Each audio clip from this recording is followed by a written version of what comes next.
Hey guys, welcome to our channel. Today we are going to learn about breadboards.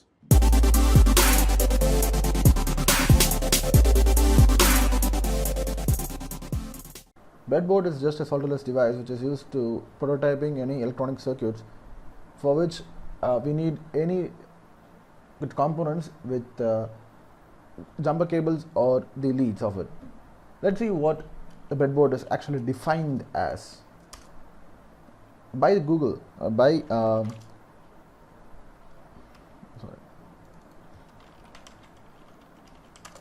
Yeah, you can see breadboard is a solderless device temporarily prototype which is used to temporarily prototype and test circuit designs, most interconnected by inserting the leads or terminals into the holes and making the connections through wires when appropriate.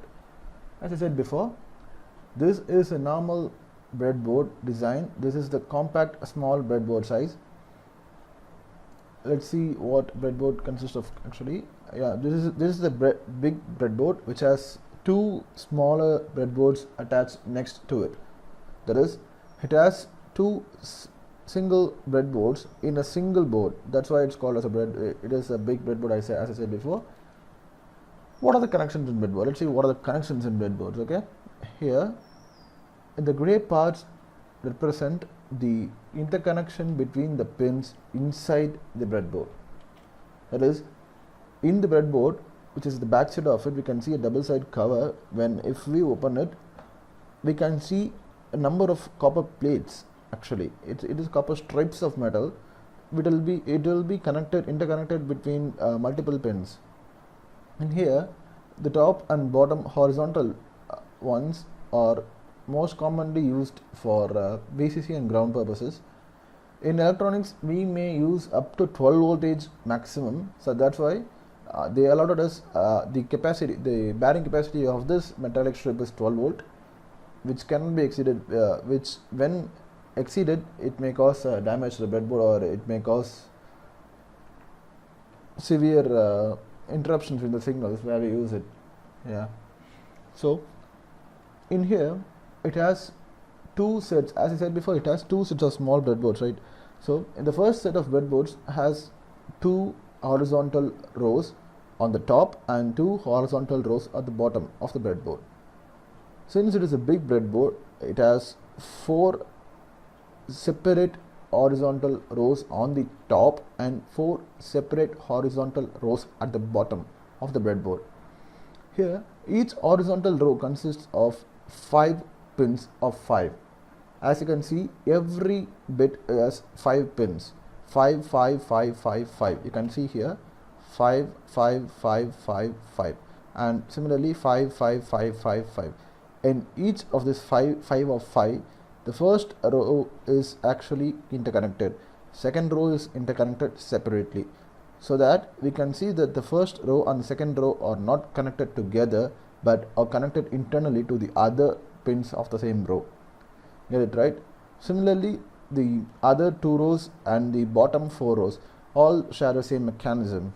These pins, as I said before, are used for connection of 5 volt signals and ground signals. Here in the inside of the breadboard, in the center of the breadboard, we have multiple columns of pins. These columns of pins is used for connection of signal pins, which is basically used in the circuit. These columns pins consist of a metallic rod which is placed backside of the breadboard as similar to that of the row. This has only 5 pins connected to it. So if I connect something at this pin, only the 4 pins interconnected with the same pin, so that all the 5 pins have the same signal. Similarly, all the pins in this columns have interconnection with the other 4 pins of the same column. This is replicated in the bottom too, so that the accessibility of pins are easy for us to attach any components or leads of any devices. In this, we can see the holes in the row are internally connected, and all the holes in the column are internally connected in the top and bottom respectively. Yeah. And one more thing, one important thing is this breadboard has a small notch at the sides which can be used to connect 2 or more breadboards together. That's why it is actually more user friendly in for using in many projects and stuff for school students most probably. Here we can see a normal typical breadboard with the backside of the breadboard open, revealed actually.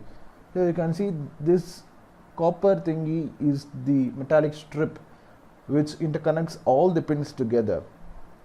Same thing over here, and each and every columns are connected with a small metallic strips, so that if I give connection at any one of the pin, all the 4 pins share the same connection. Okay, why do we go for breadboards? What is the use of it?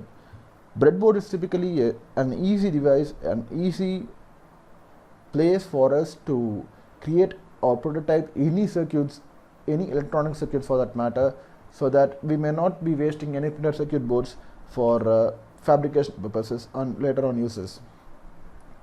This breadboard connections from the devices and the terminals can be used and can be exploited with the help of jumper cables. Like it has female holes in it, so we can use male pins to access the breadboard connections to the other devices and vice versa.